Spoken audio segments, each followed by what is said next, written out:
Welcome to the Why DPLA Matters to Oklahoma webinar.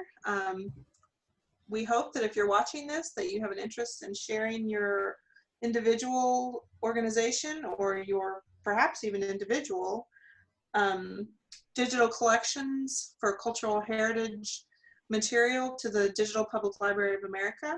I'm Sarah Milligan.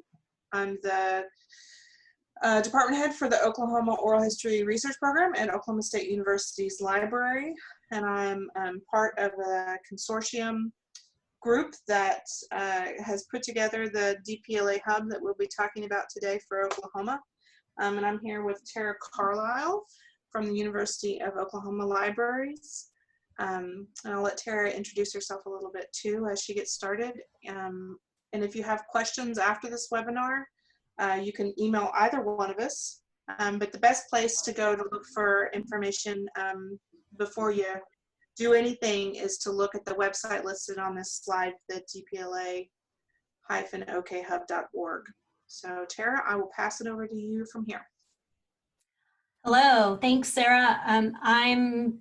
As Sarah introduced me, I'm head of digital scholarship at the University of Oklahoma Libraries, and am also part of the advisory group to contribute and to kind of engage people to consider contributing to the Digital Public Library of America, especially in our great state of Oklahoma. So what is the Digital Public Library of America? It started officially in 2009 with a very bold goal of creating a nationwide Digital Public Library of America. And they came up with a really innovative way of building their online platform that just requires gathering metadata and thumbnails from digital collections and then pointing back to the original source. So for example, if a museum or historical society has their collection hosted online in a system like ContentDM or Omeka, that includes descriptive information, then it is possible for their collections to be added to DPLA or accessible through DPLA. DPLA is a nonprofit, so it raises its own funding to support itself. It has more than 36 million items, and that consists of images, text, sound, and videos. There are 41 service hubs that gather data from more than 4,000 institutions that feed the metadata to DPLA. It is generally a model where a state or a region consisting of several states will establish its own hub, just like Oklahoma has its own hub, to gather or aggregate the data from digital collections within their state, and then we serve it up to DPLA. But for some very large collections like the Smithsonian, they have their own hub, their own content hub, and art store, and other very large collections. So the partners, we have more than 36 million. DPLA soon realized that, that with so much content, it needed to create a way for students and teachers and lifelong learners to more easily use it. So they created an educational portal that includes primary source sets and exhibitions based on topics that aligned with Common Core teaching standards for the most part. There are some collections and exhibits that are kind of one-offs and maybe might be a stretch to see how it matches to the Common Core, but for the most part, they do align with educational standards. So we can see, for example, here where you're browsing by a topic under subject headings, and here is one topic, food, and it will lead you to a page that has a combination of exhibits or primary source sets, all created with primary sources and have contextualized that topic, farm and factory, cooking at home, and it's a great way to kind of enrich a lesson plan pretty quickly and easily, and a lot of teachers have created these lessons themselves and are sharing it with other teachers. So DPLA continues to support itself through grants, and also it's very interested in growing and meeting the needs of our partners, the partners that its partners, as well as public schools in K through 20. So one of its initiatives is or two fairly recent ones are adding ebooks to DPLA and working with other organizations such as Europeana and Creative Commons to standardize rights statements for cultural heritage materials. So these two, one is to provide, the content, the ebooks are licensed. There is a cost to license some of the ebooks and copyright, but it's at a lower cost, and they're trying to engage independent publishers and publishers who aren't part of the larger mix of proprietary ebook solutions. And then the rightstatements.org is a way of kind of simplifying and helping people understand how they can incorporate right statements into their cultural heritage collections, their own cultural heritage selections.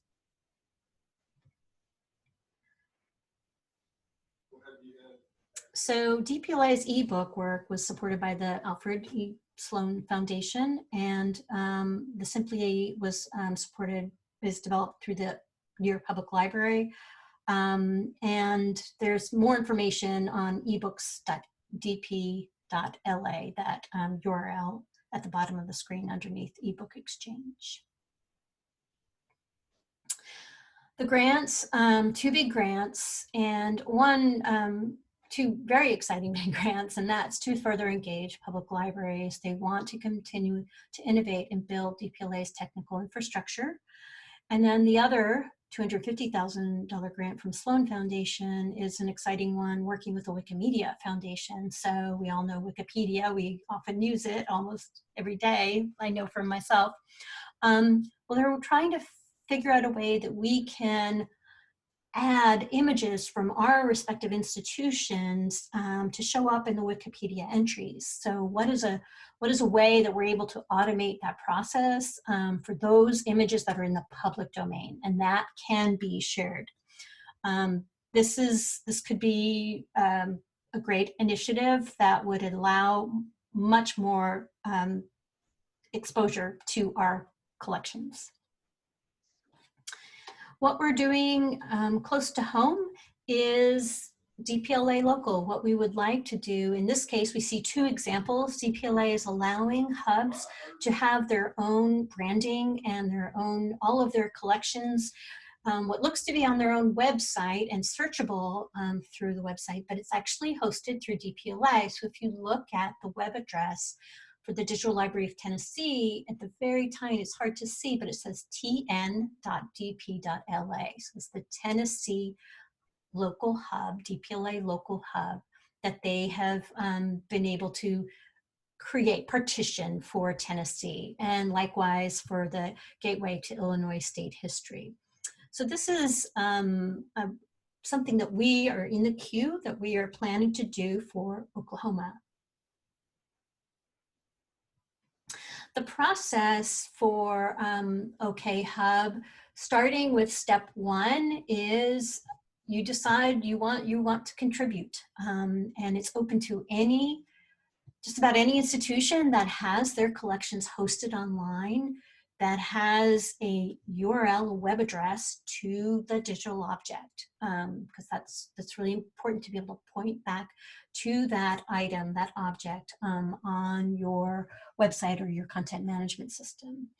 And then the metadata is reviewed by the OSU libraries to see if it meets the minimum requirements, and then OU libraries comes in and pulls the metadata and thumbnail image from the contributing institution and then processes the data. And then OSU libraries does another review of the metadata and works with OU libraries and the contributing partner to resolve any issues. Step 5, DPLA harvests all the data from OU libraries, aggregation after the data is checked and processed and is added to the platform. And then all items that are added to DPLA include a link that directs the user back to the item in the institution's digital collection, which is really important for all of us, that that it takes the user back to your original holding institution. So here we have an example of our hub content.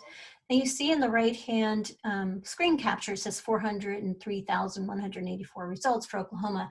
Actually, Oklahoma's, our content is a little over 300,000 items. Some of this is from other institutions who have either images of Oklahoma or some content of Oklahoma, which is the beauty of Digital Public Library of America, because now we're able to find so many other collections that have materials about Oklahoma that aren't just from Oklahoma collections. So our collections are kind of enriched from other institutions' collections. And likewise, our content, people are finding our content to supplement their content or enhance their collections. These are the partners on the left that we have so far. We would love for this to be twice as many or more. So we invite you to look into those ways, and I'm going to hand it over to Sarah. All right, so that's a little bit about the DPLA, how it works, and also how the Oklahoma Hub is built into that overall system. So I want to talk a little bit about how you can participate with your own content to pull things through the Oklahoma Hub for the DPLA into the DPLA catalog system, you know, sort of full functioning searchability on that national platform.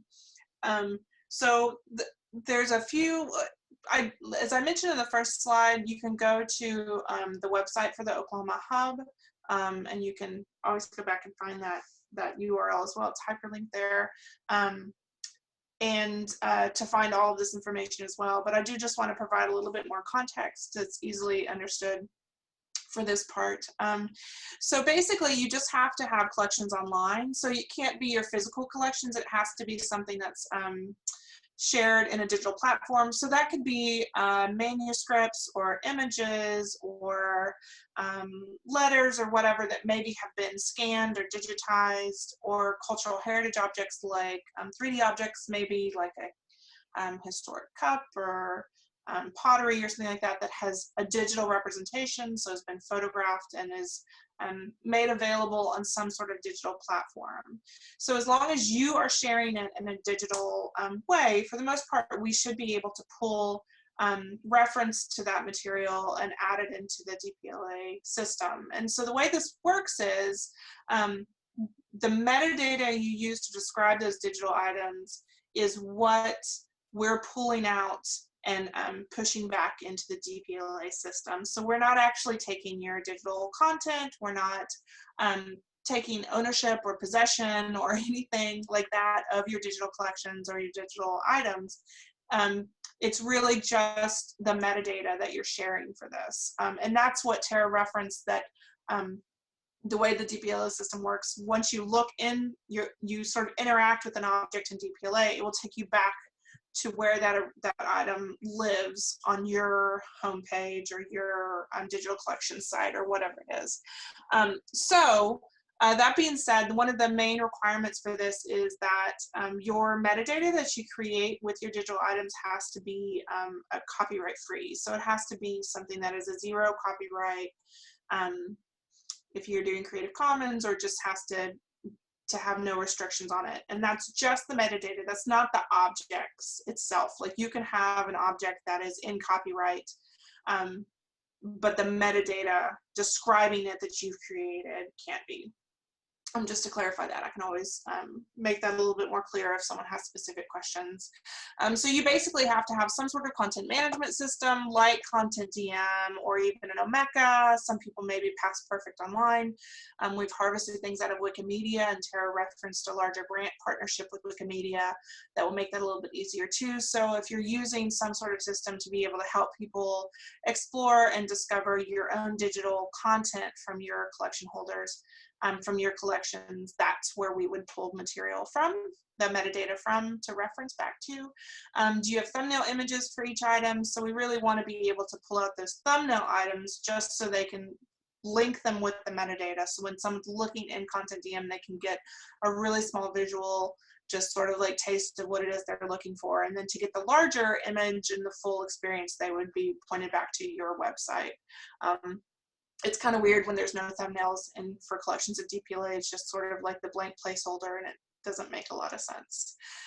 You have to have a few different fields that are required, some that are strongly recommended, and I'll share that in the next slide, but I do want to talk a little bit about the rightstatement.org.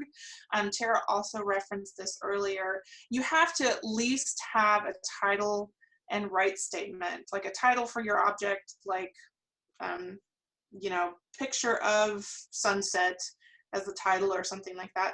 And you have to have something for a right statement. Now, I wanted to spend a little bit of time on that because there are 5 billion different kinds of right statements that cultural heritage or archival institutions use. There has been a real problem with standardizing the language for that.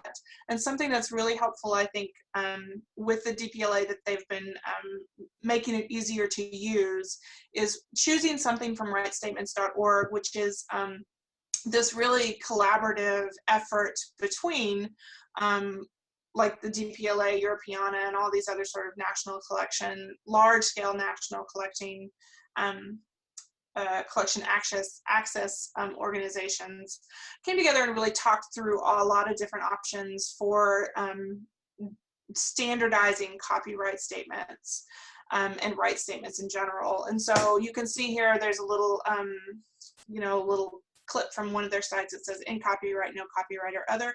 That's sort of like the tier 1, and then you can go in and copyright, and it gives you different options for it's like it's in copyright, but you know, this is sort of the situation, or there's no copyright, but you know, so you can still have your own institutional right statement within what the metadata we pull out, but there's also the option for an additional field that you can pull something from the rightstatements.org that makes it more easy for people to quickly understand within a larger context what access and use for that material is. And if you don't have a copyright statement or a right statement at all, it's really simple to go in through rightstatement.org and figure out what works best for the object that you're talking about or the collection that you're talking about, and assign something that's really standard. So that's worth looking into. And the other thing too is we might ask you to do a little bit of work on your metadata. Honestly, there's nobody that we haven't made suggestions for. Some people have the time and the resources to go in and make a few tweaks. Some people do not, and I'll talk a little bit in a second about why we've asked that. So it's really just, do you have time to make tweaks if we need to, at least to meet the minimum, and do you have your collections online in a way that can be shared from the back end? Now, we pull this information, we harvest it out of your content management system through what is called OAI PMH. So that's Open Archives Initiative. Oh my gosh, I'm going to get this wrong. Public metadata. Harvesting. Yeah, it was harvesting. Okay, good. I was so close to getting there. And that's essentially an option on a lot of content management systems in the back end that you can choose to just turn on. And that just means that it opens up your metadata where we can go in and sort of like just suck it out. I can't give a good digital visual for that, but there's there's a visual I can share. So if you have all of these just really basic requirements, you're like almost all the way to already sharing your stuff. You really just have to contact us and just go through the basic, just a few steps to do it. And if you don't have collections online, but you do have digitized collections, or you have collections that haven't been digitized and you're interested to start working towards this, there are options to move forward in that direction as well, and resources to help you within the state of Oklahoma, and I'll talk about that in a second too. So as far as actually getting your metadata and checking what you have to check for basic requirements as well as sort of like recommendations. So you can see here, this is the list from DPLA that's there. You are required to have the hub's name, which is OK Hub. That's the easiest one here because we'll put it there if you don't already have it. You have to have a link to the original URL. So that is the link of where your content is available digitally. your rights statement, like I said, and your title. So your title is just the title field for that object, that digital object.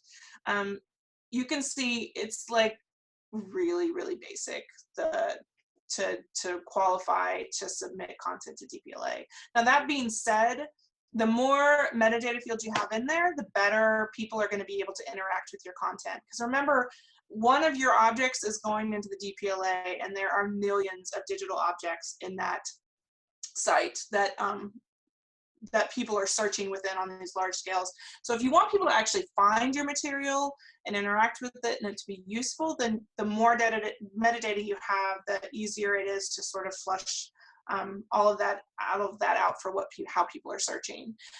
So you can see there's some strongly recommended metadata, which is sort of the date range, either the date of creation or a range of dates, something that helps people triangulate, you know, when they're looking for things that are, you know, during a time period, they're searching for specific things that happen during a time period, or place, which is a temporal field. No, that's temporal field is the date of creation. The spatial field is the place of resource. So if you have, like, it could just be even Oklahoma. It could be a county in Oklahoma. It could be a town in Oklahoma. It could be a few different places that something references. That just also helps people figure out how to use things geographically. And any kind of subjects or descriptions that you might have are going to be really, really helpful. So for example, if OSU's metadata team reviews your metadata for ingest into the OK Hub, and you don't have any subjects, no keywords, and no description, you just have a title, the recommendation from our metadata person is going to be to create a basic, maybe a description or a few keywords or something else that provides some sort of contextual information for that item. And you can choose to do it, or you can choose not to do it, because it's not required. But that's some of the feedback that you would get. You can see we have a metadata guide that was created by our recently retired metadata person at OSU's library, Dana Arberg, put this together on the DPLA OK Hub site. And so you can actually go through and see more in detail what some of the recommendations are and how that would look in a set. But you can see here, this is a record of an oral history interviews metadata from the OSU library. And we have a description and keywords and subjects and locations and all of that. It's pretty filled out. This is an example of like something that someone spent a lot of time for metadata on.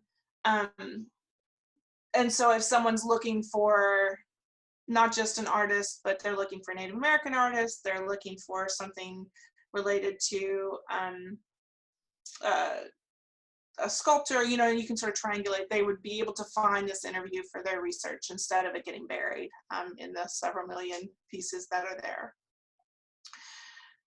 So as Tara referenced, once you've checked your metadata fields for your collections that are online that you're interested to add, you just send us an email, and we sort of run it through the gauntlet. Our metadata person checks it at OSU. We work with OU, then goes through and they pull your metadata out of your system through that OAI PMH. On the back end, they make sure the metadata person and the OU person, I'm trying not to name specific names because sometimes those names change, but we work together to make sure that all the fields that were pulled out from the collection management system actually line up with the fields that are within the harvest system, so everything worked out right. And then we'll go back and forth with you a few times just to double check any questions that we have. And then on a quarterly basis, DPLA comes in and they suck all the information that we've taken out from Oklahoma institutions, and then they just suck it into DPLA. And they run it through some rigorous checks as well. They go through and make sure that the fields are matching up the way that they're supposed to, and they come back with any questions that they have for us as well, just to make sure that everything's lining up the way it does. So there's all these sort of different levels of review that really don't have much to do with you, but it just, there's all these different points where people check and make sure that the data is doing what it's supposed to do. And honestly, on that quarterly basis, right now it's May, August, November, and February. It's in. And if you want to make updates or changes down the road, it's really easy to do that. We just reharvest that same metadata. DPLA comes in and reharvests it and replaces the new with the old. And that's as easy as it is. So that is if you already have collections that are online, even just, you know, if you have 5 digital objects that you're providing access to because they're really important to your organization, we can still work with you to share that material. That's the good part of this. And so if you don't have collections online, but you're interested in that, there are some options. And some of these are fairly new options that you may or may not know about. The Oklahoma Historical Society has the gateway to Oklahoma history. If you haven't been on that digital collection site, it's really amazing the amount of material that they're able to provide digital access to. But they also work with organizations, with museums and historical societies around the state who want to share their digital collections online but don't necessarily have the infrastructure to do that. They've just onboarded the first 2 partners, the Cherokee Strip Regional Heritage Center and the Oklahoma Conservation Historical Society, which the second one isn't even a physical organization. It doesn't have a physical home. It's just you know, a body of people that have an organization that only exists in a digital plane for sharing content. So that's a really, I want to point that out in case that reflects where you're at as well. But they partner with the Oklahoma Historical Society to share their digital collections through the Gateway to Oklahoma History. And so if you're curious on how that works, you can go to the Gateway and actually look and see how that lays out. I think it's very similar in the sense that you digitize your material and you have metadata that describes that material, and then you share it with the Oklahoma Historical Society and they have it ingested into the Gateway. I mean, that's oversimplifying it, but that's basically the steps that happen. Yeah, Sarah, I just have to say that, but I think the difference is that you're giving them images to. Yeah. Oh, true. Yes. Yes, you're right. Yeah, you have to provide the digital images along with the metadata, and they actually host it onto their site. Yes. And if you don't even have anything that's been scanned or digitized, the Oklahoma Historical Society this last year had their first round of grants and aid program, which is meant for small, well, not even necessarily small, but non-state, I think that's the best way to say it, non-state funded organizations that have material that needs some sort of assistance with, or they just need assistance in general. And one of the categories that you can apply for is to digitize your collections and provide digital preservation and access treatment to those objects once they've been digitized.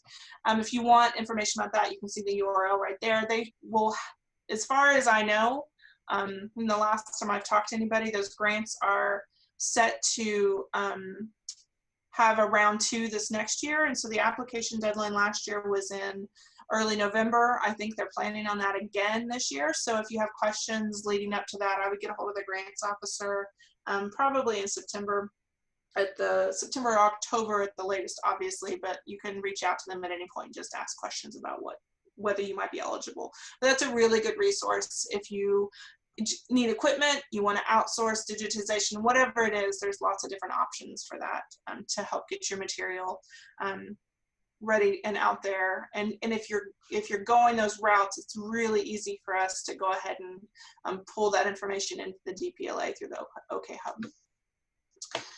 Opportunities for training. So maybe you have the equipment, or maybe you have a set of volunteers, but you're just not really sure how to go about that. The Oklahoma Archivists Association does have some resources on their website right now that are some past webinars that archival organizations have shared for really foundational, just basic digitizing and arrangement material. We also are working this year on developing a series of webinars from OAA partners and members that will, some of those will deal with some of this foundational stuff as well. And assuming we all can be in the same room together again at some point this year, we also have plans to do some hands-on, like scanning and just sort of digitization events for and basic metadata creation workshops in person as well. So those are some places to look. But you can also look at the OK Museum Association calendar. Again, once that they are doing a lot of things virtually right now as well, but they're really good about creating hands-on workshops and professional development for various collection management topics, as well as sort of digital collections periodically. So just check the resources and some of those, and if you have questions for anything, we can also, Tara or I can provide some suggestions. I do want to mention real quick before we get to the questions that one of the really great benefits of sharing your material through the OK Hub into the DPLA is that not only do you have the opportunity to have your digital collections put in to curated material like teachers' resources and sort of curated primary source sets and things like that on a national scale that have the opportunity to reflect not just your institution, but Oklahoma more broadly, but also we get really robust statistics of use through the OK Hub. And I don't know, Tara may want to mention just a little bit about that as well, but we can draw down sort of how on a national scale your material is actually being interacted with through those search results on the DPLA front as well. So. Yeah, just like Sarah said, you can, the DPLA provides all of its members with access to its own analytics dashboard that allows each institution, so your institution, you can find out how many items are being searched, and also which specific items are being searched, and how many users are accessing them, and whether they're visiting your site. So it's really helpful to have that information as you're reporting to your administration, or maybe an advisory board, or others. So I'm going to go back to the front slide really quick, just so you can see our contact information again. If you have any questions, do not hesitate to reach out to either one of us. If we don't know the answer, we're happy to find out or point you in the direction of someone who can answer it better. I also want to mention that today's webinar was sponsored not just by the Oklahoma Archives Association, which is who requested this in the first place, but also through the Oklahoma Historic Records Advisory Board, University of Oklahoma Libraries, Oklahoma State University Libraries, and the DPLA Oklahoma Hub. And I don't know that we mentioned this, but the DPLA Oklahoma Hub sort of key core members that started the work and helped create this hub were not just the University of Oklahoma Libraries and Oklahoma State University Libraries, but also the Oklahoma Department of Libraries, the Oklahoma Historical Society as well. And we've had several organizations that have also been willing to share their material out through the OK Hub, and we hope that you will be interested to do that as well.